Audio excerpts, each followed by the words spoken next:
تو جس جگہ یہ لوگ ٹھہرے ہوئے تھے وہاں سے مشرکین کے تجارتی قافلے گزرتے تھے. ان لوگوں نے مشرکین کے تجارتی قافلوں پہ حملے کرنے شروع کر دیے. مشرکین کی تجارت خطرے میں پڑ گئی. تو آگے چل کے ہوا یہ, مشرکین نے آگے درخواست کی, منت سماجت کی, محمد یہ جو شرط تھی نا کہ مکے سے کوئی آئے تو تم واپس کر دینا, اس کو ختم کر دیں گے, ہم لے لو, تم قبول کر لو. سبحان اللہ. ہاں دیکھو اللہ کی مدد کیسے آتی ہے. تو بہرحال یہ تو خیر بات کی بات ہوئی, لیکن جب یہ شرائط طے ہو رہی تھی, اللہ اکبر, یہ شرائط صحابہ سے ہضم نہ ہوئی. جیسے ہم نے کہا کیا زبردستی, بسم اللہ الرحمن الرحیم مٹاؤ, بسمک اللہم لکھو, رسول اللہ مٹاؤ, محمد بن عبداللہ لکھو. یہ سب شرائط صحابہ سے ہضم نہ ہوئی. اب پیارے نبی اتنا دب کے, جبکہ آپ کے ساتھ 1400 کی تعداد میں وہ صحابہ ہیں جو موت پر بیعت کر چکے تھے کہ آج ہم جان دے کر رہیں گے اگر ضرورت پڑی تو. ایسے جان نثار رکھتے ہوئے پیارے نبی نے ایسے دب کر صلح کی. یہ بات ہضم نہیں ہو رہی تھی. صحابہ کی جانب سے پیارے نبی سے گفتگو کرنے کے لیے عمر بن خطاب آ گئے رضی اللہ عنہ وارضا. جلالی شخصیت, جذبات میں آ گئے حضرت عمر. حضرت عمر نے کہا کہ اللہ کے نبی, کیا آپ نے یہ نہیں کہا تھا کہ ہم عمرہ کرنے والے ہیں؟ پیارے نبی نے کہا بالکل کہا تھا کہ عمرہ کرنے والے ہیں, مگر یہ کب کہا تھا کہ اسی سال کرنے والے ہیں؟ جی. حضرت عمر نے کہا اے اللہ کے نبی, زمانے جاہلیت میں ہم نے کبھی ذلت اور رسوائی سے مفاہمت نہ کی, کمپرومائز نہیں کیا. آج اسلام میں آ کر اس طرح دب کر صلح کرنا اور اس طرح ذلت اور رسوائی سے کمپرومائز کرنا, یہ میری سمجھ سے باہر ہے. آواز بلند ہو گئی. عمر بن خطاب رضی اللہ عنہ کی آواز بلند ہو گئی.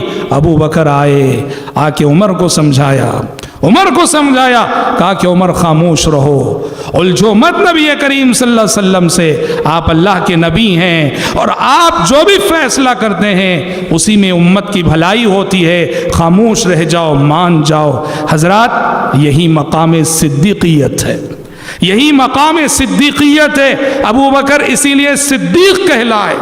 ایسے موقعوں پر جہاں سبحان اللہ اوروں سے بات مشکل سے ہضم ہوتی تھی, ابو بکر سمعنا واطعنا کہتے تھے. بہرحال حضرت عمر خاموش رہ گئے. حضرت عمر خاموش رہ گئے. اس کے بعد پیارے نبی نے لوگوں کو حکم دیا, اب سب احرام میں, حالت احرام میں ہیں, اور سب بہت ساروں کے ساتھ جانور ہیں جو حرم میں قربان کرنے کے لیے لائے ہوئے ہیں. پیارے نبی نے لوگوں سے کہا کہ سب اپنے اپنے جانور ذبح کر دو, سب اپنے اپنے جانور ذبح کر دو, اور اپنے سر کے بال مونڈ لو یا کٹنگ کر لو اور احرام کھول دو. لیکن دیکھ رہے ہیں کہ آپ کے حکم کی تعمیل نہیں ہو رہی. آپ بار بار کہہ رہے ہیں, نہ کوئی صحابی جانور ذبح کرنے تیار, نہ سر کے بال موڑنے تیار. پیارے نبی پریشان ہیں, اپنی ٹینٹ کے اندر خیمے میں داخل ہو رہے ہیں, باہر نکل رہے ہیں. ام سلمہ رضی اللہ عنہا جو اس سفر میں آپ کی اہلیہ زوجہ ام المومنین ساتھ تھیں, پیارے نبی کی پریشانی دیکھی تو کہا اللہ کے نبی کیوں پریشان ہیں آپ؟ پیارے نبی نے کہا ام سلمہ لوگوں سے کہہ رہا ہوں کہ وہ اپنے جانور ذبح کریں, سر کے بال مونڈے, احرام کھول دیں, میں دیکھ رہا ہوں کہ میرے حکم کی تعمیل نہیں ہو رہی ہے. ام سلمہ رضی اللہ عنہ نے کہا دیکھو عورت کا یہی کردار ہوتا ہے, خاتون کا یہی کردار ہوتا ہے, ایک مثالی بیوی کا یہی کردار ہوتا ہے کہ پریشان شوہر کو صحیح مشورے دینا, پریشان حال اب مردوں کو صحیح مشورے دینا عورت کا ایک کردار ہوتا ہے. پیارے نبی سے کہا ہے اللہ کے نبی آپ تشریف لے جائیے, آپ تشریف لے جائیے اور لوگوں کے سامنے پہلے آپ اپنا جانور ذبح کیجئے اور اپنے سر کے بال مونڈیے اور پھر دیکھیے. پیارے نبی تشریف لے گئے, آپ نے اپنا جانور ذبح کیا, اپنے سر کے بال مونڈوائے, اور آپ کو دیکھ کر سارے صحابہ ٹوٹ پڑے اور سارے صحابہ نے اپنے اپنے جانور ذبح کیے, سر کے بال مونڈ لیے اور وہیں اپنا احرام سارے صحابہ نے کھول دیا. اور وہاں سے واپس ہی پھر مکے کے مدینے کی طرف مدینہ واپس ہو رہے تھے. حضرات آسمان سے وحی نازل ہو گئی, اِنَّا فَتَحْنَا لَكَ فَتْحًا مُبِينًا لِيَغْفِرَ لَكَ اللَّهُ مَا تَقَدَّمَ مِنْ ذَنْبِكَ وَمَا تَأَخَّرَ وَيُتِمَّ نِعْمَتَهُ عَلَيْكَ وَيَهْدِيَكَ صِرَاطًا مُسْتَقِيمًا. جس صلح کو صحابہ اپنی ہار سمجھ رہے تھے، شکست سمجھ رہے تھے اور ذلت و رسوائی سے کمپرومائز سمجھ رہے تھے، آسمان سے آنے والی وحی نے اس کو فتح مبین قرار دیا اور سب سے بڑی جیت قرار دیا کہ اے پیغمبر، ہم نے آپ کو بہت بڑی فتح عطا کی ہے، انا فتحنا لک فتحا مبینا۔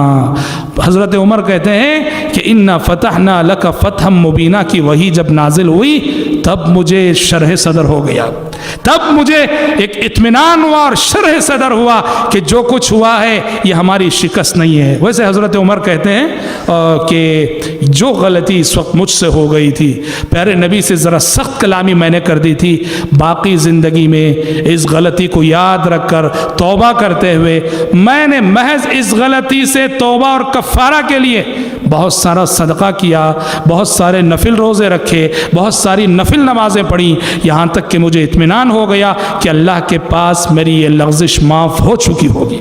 توبے کا طریقہ یہ بھی ہوتا ہے، یہ نہیں کہ ہم صرف زبان سے اللہ سے کہہ دیں پروردگارہ غلطی ہو گئی معاف کر دے استغفر اللہ، ٹھیک ہے، لیکن توبے کے مکملات میں سے ہے کہ کسی بھی گناہ سے توبہ کرنے کے لیے صدقہ کیا جاتا ہے، کسی بھی گناہ سے توبہ کرنے کے لیے نفل عبادتیں کی جاتی ہیں، نفل نمازیں پڑھی جاتی ہیں، نفل روزے رکھے جاتے ہیں، یہ توبے کے مکملات میں سے یہ چیز ہے۔ حضرات، غور کرنے کی بات ہے کہ اس صلح کو جو بظاہر دب کر کی گئی تھی اور شکست کی صورت میں نظر آ رہی تھی، قرآن مجید نے فتح مبین قرار دیا۔ فتح مبین، سب سے بڑی جیت۔ یہ کیسے جیت ہو گئی؟ یہ جیت کیسے ہو گئی؟ ہاں، یہ جو ہے بات کے حالات کو دیکھو تو سمجھ میں آتا ہے۔ واللہ یہ صلح جو بظاہر دب کر کی گئی تھی، واللہ یہ بہت بڑی جیت تھی، بہت بڑی فتح تھی۔ کیسے؟ اس صلح کے نتیجے میں آپ دیکھیں گے کہ اس کے بعد اسلام کی دعوت بڑی تیزی سے پھیلنے لگی، اتنی تیزی سے اسلام پھیلا، اتنی تیزی سے اسلام پھیلا اس کے بعد، اللہ اکبر، کہ آپ دیکھیں گے صلح حدیبیہ میں پیارے نبی سن 6 ہجری میں آئے تو صرف 1400 صحابہ آپ کے ساتھ، لیکن 2 سال بعد سن 8 ہجری میں مکہ فتح کرنے کے لیے آئے تو آپ کے ساتھ 10,000 صحابہ تھے، 10,000 کی تعداد میں۔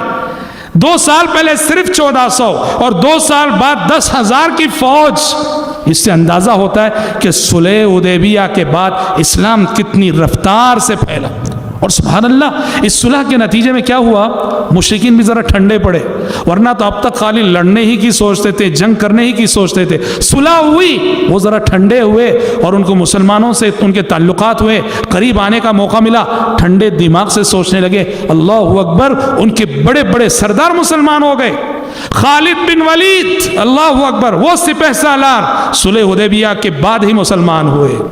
عثمان بن طلحہ، جن کے پاس کعبۃ اللہ کی چابی تھی، کعبۃ اللہ کی چابی رکھنے والے، صلح حدیبیہ کے بعد مسلمان ہوئے۔ عمرو بن العاص، اللہ اکبر، جنہیں داہیۃ العرب کہا جاتا تھا کہ پورے عرب کے چالاک ترین انسان، عمرو بن العاص صلح حدیبیہ کے بعد مسلمان ہوئے۔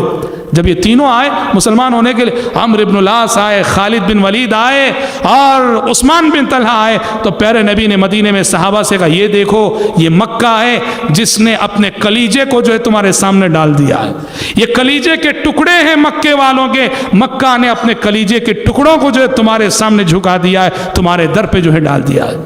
حضرات، یہ سیاسی فتح نہ تھی، سیاسی ناحیے سے دیکھو تو مسلمان دب کر مانے تھے، لیکن اس شکست کو فتح اس لیے قرار دیا گیا کہ یہ دعوتی فتح تھی، یہ تبلیغ کی فتح تھی، یہ دعوتی ناحیے سے فتح تھی، اور اسلام دعوتی مذہب ہے، تبلیغی مذہب ہے۔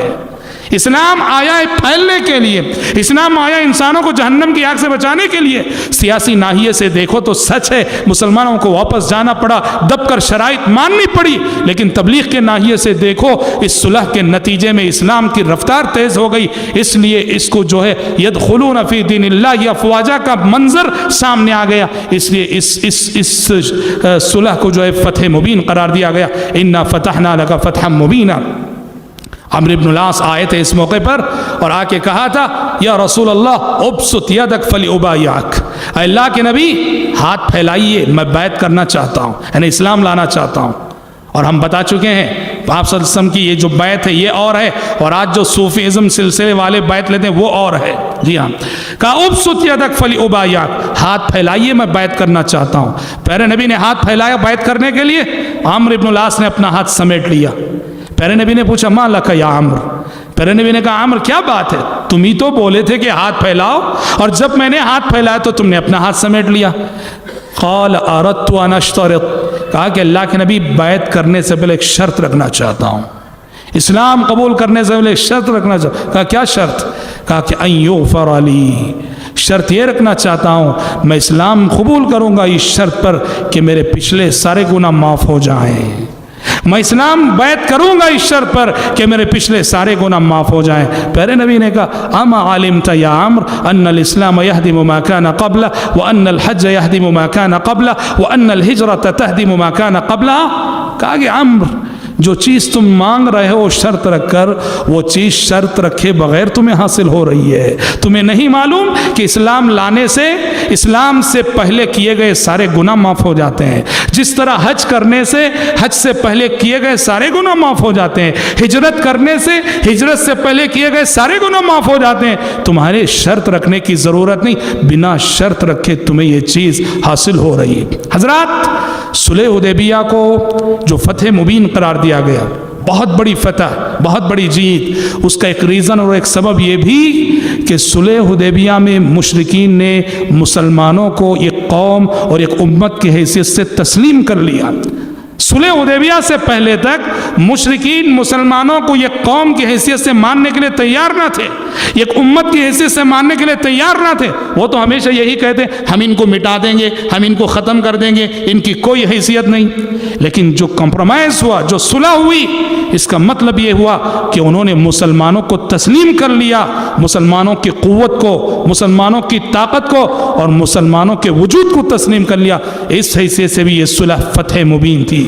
اور حضرات یاد رکھنا، صلح حدیبیہ کا ایک بہت بڑا سبق یہ بھی، صلح حدیبیہ کا ایک بہت بڑا سبق یہ بھی کیا ہے کہ دنیا میں انسان ہمیشہ جیت کر ہی نہیں جیتتا ہے، دنیا میں انسان ہار کر بھی جیتتا ہے۔ ہاں یاد رکھنا، دنیا میں اللہ کے نبی نے صلح حدیبیہ سے یہ سبق دیا کہ کبھی کبھی فتح شکست کے راستے سے بھی آتی ہے، کبھی کبھی انسان ہار کر بھی جیتتا ہے۔ تو لہٰذا اپنے نفس کو دبانے کی کوشش کرو، اپنے نفس کو کچلنے کی کوشش کرو۔ کبھی کبھی زندگی میں جیت ہار کے راستے سے بھی آتی ہے۔ من تواضع للہ رفعہ، جو اللہ کے لیے چھوٹا بن جائے اللہ اس کو رفعتیں عطا کرے گا، بلند کرے گا۔ تو زندگی میں جیت ہار کے راستے سے بھی آتی ہے۔ اور صلح حدیبیہ میں پیارے نبی نے یہ سبق بھی دیا، یہ درس بھی دیا کہ جوش پر ہوش کی حکومت ہونی چاہیے، جوش پر ہوش کی حکومت ہونی چاہیے۔ اگر ہوش پر جوش حکومت کرنے لگ جائے تو پھر اس کے نقصانات بڑے خطرناک ہوتے ہیں۔ صلح حدیبیہ یہ جو ہوش کی جیت تھی، جوش پر ہوش کی جیت تھی۔ پیارے نبی نے یہاں جوش کو دبایا اور ہوش کو جو ہے آپ صلی اللہ علیہ وسلم نے ہوش کی بات مانی۔ اسی کو حکمت کہتے ہیں، اسی کو حکمت کہتے ہیں۔ ادعو الی سبیل ربک بالحکمہ والموعظۃ الحسنہ وجادلہم باللتی ہی احسن۔ اور حضرات، صلح حدیبیہ کو جو فتح مبین قرار دیا گیا، انا فتحنا لک فتحا مبینا، ہم نے آپ کو بہت بڑی فتح عطا کی، بہت بڑی کامیابی۔ اور کرو، اللہ اکبر، آگے چل کے مکہ فتح ہونے والا ہے، مکے کی فتح کو فتح مبین نہیں کہا گیا۔ غور کرنے کی بات ہے یہ، مکے کی فتح کو جب مکہ پورا فتح ہو گیا، خانہ کعبہ پہ مسلمانوں کا کنٹرول ہوا اور شرک ہمیشہ کے لیے دب گیا، ختم ہو گیا مکے سے، اس فتح کو، اس جیت کو فتح مبین نہیں کہا گیا، لیکن صلح حدیبیہ کو فتح مبین اور سب سے بڑی جیت کہا گیا۔ اس سے سمجھ میں آتا ہے کہ اسلام کتنا پرامن مذہب ہے۔ گویا پیارے نبی نے اپنی زندگی کی سب سے بڑی جیت یہ قطرہ خون بہائے بغیر حاصل کی، ایک قطرہ خون بہائے بغیر، اسلام کی نظر میں، قرآن کی نظر میں پیارے نبی کی جو 80 سے زائد جنگیں تھیں، جیسے ہم نے کہا مدنی زندگی میں چھوٹی بڑی 80 سے زائد لڑائیاں ہوئی کافروں سے، ان 80 سے زائد جنگوں میں، ان 80 سے زائد لڑائیوں میں قرآن مجید صلح حدیبیہ کو سب سے بڑی جیت قرار دیتا ہے، فتح مبین قرار دیتا ہے، جس میں نہ لڑائی ہوئی، جس میں نہ تیر چلا، جس میں نہ تلوار چلی، جس میں نہ ایک قطرہ انسانی خون بہا۔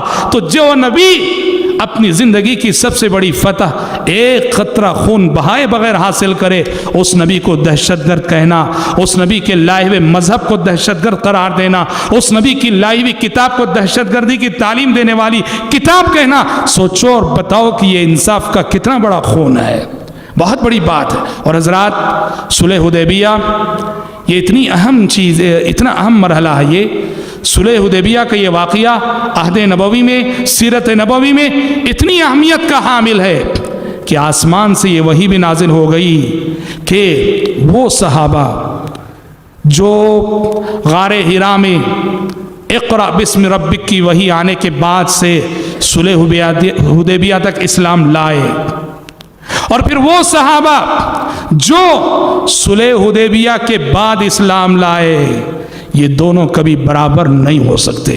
سورہ حدید لا يستوي منكم من انفق من قبل الفتح وقاتل، لا يستوي منكم من انفق من قبل الفتح وقاتل اولئك اعظم درجة من الذين انفقوا من بعد وقاتلوا۔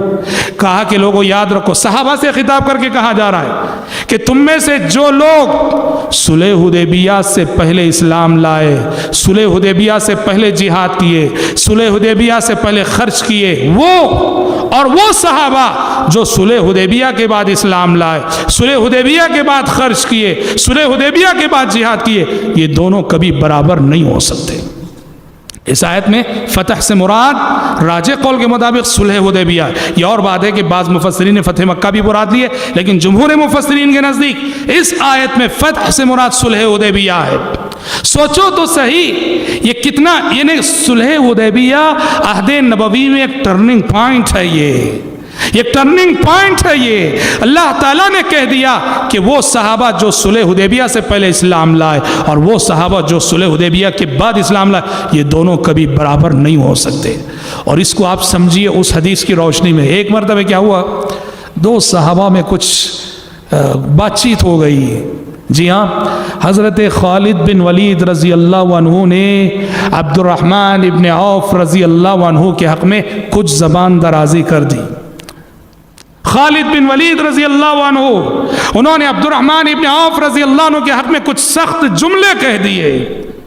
ہاں، خالد بن ولید صلح حدیبیہ کے بعد اسلام لائے ہوئے صحابی ہیں، عبد الرحمن ابن عوف سابقین اولین میں سے، ابتدائی دور میں اسلام لانے والوں میں سے۔ جب خالد بن ولید رضی اللہ عنہ نے کچھ سخت جملے کہہ دیے، عبد الرحمن ابن عوف رضی اللہ، دونوں صحابی ہیں، دونوں فضیلت والے، دونوں کی بڑی منقبتیں ہیں، لیکن فرق مراتب ضرور ہے۔ اس وقت پیارے نبی نے کہا تھا لا تسبوا اصحابی، صحابی سے مخاطب ہو کے کہا میرے ان صحابہ کو برا بھلا نہ کہو جنہوں نے اسلام لانے میں سبقت کی۔ لا تسبوا اصحابی فوالذی نفسی بیدہ لو انفق احدکم مثل احد ذہبا لما بلغ مد احدہم ولا نصیفا، قسم ہے اس ذات کی جس کے ہاتھ میں محمد کی جان ہے کہ تم میں سے کوئی شخص احد پہاڑ کے برابر بھی سونا، دیکھو بہت غور کرنے کی بات، خطاب کس سے؟ خالد بن ولید رضی اللہ عنہ سے جو صلح حدیبیہ کے بعد، تم میں سے کوئی شخص احد پہاڑ کے برابر بھی سونا خرچ کر لے۔ میرے صحابہ نے میرے ساتھ رہتے ہوئے جو ایک مد صدقہ کیا تھا، گیہوں کا، جو کا، ایک مد آدھا کلو اور کچھ زائد، ایک مد جو صدقہ کیا تھا، تم احد پہاڑ کے برابر سونا خرچ کر کے بھی اس ایک مد کے صدقے کے اجر و ثواب کو نہیں پہنچ پاؤ گے۔ پتہ چلا میرے بھائی، صلح حدیبیہ کے بعد ایمان لانے والے صحابی صلح حدیبیہ سے پہلے ایمان لانے والے صحابی کے مقام اور مرتبے کو نہیں پہنچ سکتے۔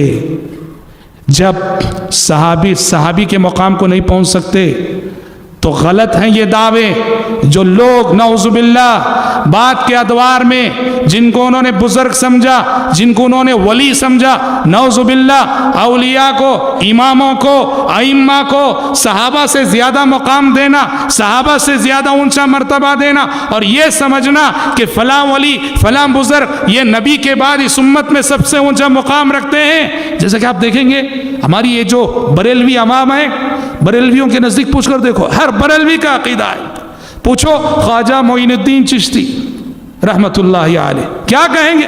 ایسے جیسے پیغمبر کے بعد اس امت میں کسی کا مقام ہو تو خواجہ معین الدین چشتی کا۔ یاد رکھو، اللہ کی قسم، اللہ کی قسم، طبقہ صحابہ کے ادنا سے، جیسے ہم نے کہا صحابہ کے مراتب ہیں، صحابہ کے درجات ہیں، ادنا سے ادنا صحابی جو سب سے صحابہ کے درجات میں سب سے آخری درجے کے جو صحابی ہیں، بعد کی آنے والی نسلوں میں کتنا بڑا اللہ کا ولی ہو اس صحابی کے مقام کو بھی نہیں پہنچ پائے گا۔ مقام صحبت بہت عظیم چیز ہے، مقام صحبت، نبی کا صحابی بننا، نبی کے صحابی بننے کا شرف رکھنا، یہ اتنا بڑا شرف ہے، اللہ اکبر۔ اسی لیے تو کس سے امام احمد سے پوچھا گیا تھا رحمت اللہ علیہ، یا کئی لوگوں کی طرف، کئی اہل علم کی طرف یہ بات منسوب ہے، معاویہ بن ابو سفیان اور عمر بن عبدالعزیز رحمۃ اللہ علیہ دونوں کے درمیان بعض لوگوں نے مقارنہ کرنا چاہا، دونوں میں کون افضل ہیں؟ معاویہ بن ابی سفیان رضی اللہ عنہ صحابی ہیں، صحابی ہیں، لیکن وہ صحابی ہیں جو صلح حدیبیہ کے بعد ایمان لائے، اور ان کے کچھ فیصلے ایسے ہیں جن سے اختلاف کیا جا سکتا ہے، لیکن عمر بن عبدالعزیز رحمۃ اللہ علیہ انہوں نے خلافت کو علی منہاج النبوہ پھر سے قائم کیا، ان کی بڑی منقبت ہے، مگر وہ صحابی نہیں، وہ تو تابعی تھے۔ عمر بن عبدالعزیز کا بڑا مقام، بڑا مرتبہ۔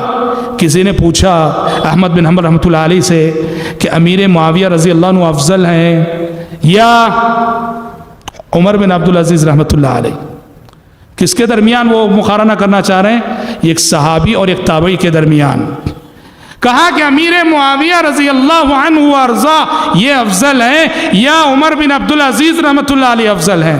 انہوں نے جواب دیا کہ فضیلت کی کیا بات کر رہے ہو، اللہ کی قسم عمر بن عبدالعزیز اپنی زندگی کی ساری عبادتیں، اپنی ساری فضیلتیں لے کر آ جائیں، معاویہ رضی اللہ عنہ نے پیارے نبی کے ساتھ رہ کر جو جہاد کیا تھا، جہاد میں شرکت کی تھی، اور جہاد میں شرکت کرتے ہوئے ان کے گھوڑے کے قدموں کے نیچے سے جو دھول اڑی تھی، عمر بن عبدالعزیز اپنی زندگی کی ساری فضیلتیں لے کر آ جائے اس دھول کے برابر بھی نہیں پہنچ سکتے۔ یہ مقام صحبت ہے، یہ مقام صحبت ہے۔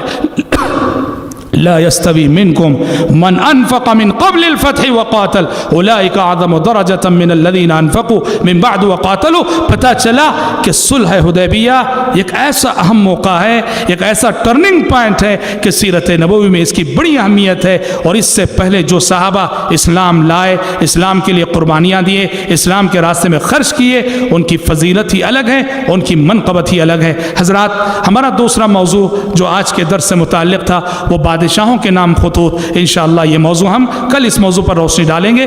اس موضوع کے ساتھ فتح مکہ پر کل روشنی ڈالی جائے گی۔ آج اسی پر اپنی گفتگو کو ختم کرتے ہیں۔ دعا ہے رب العالمین سے اللہ تعالی ہم سب کو، آپ سب کو یہ توفیق عطا فرمائے کہ ہم اپنی عملی زندگیوں کو سیرت رسول کے سانچے میں ڈھال سکیں۔ اللہم آمین، وآخر دعوانا الحمد للہ رب العالمین۔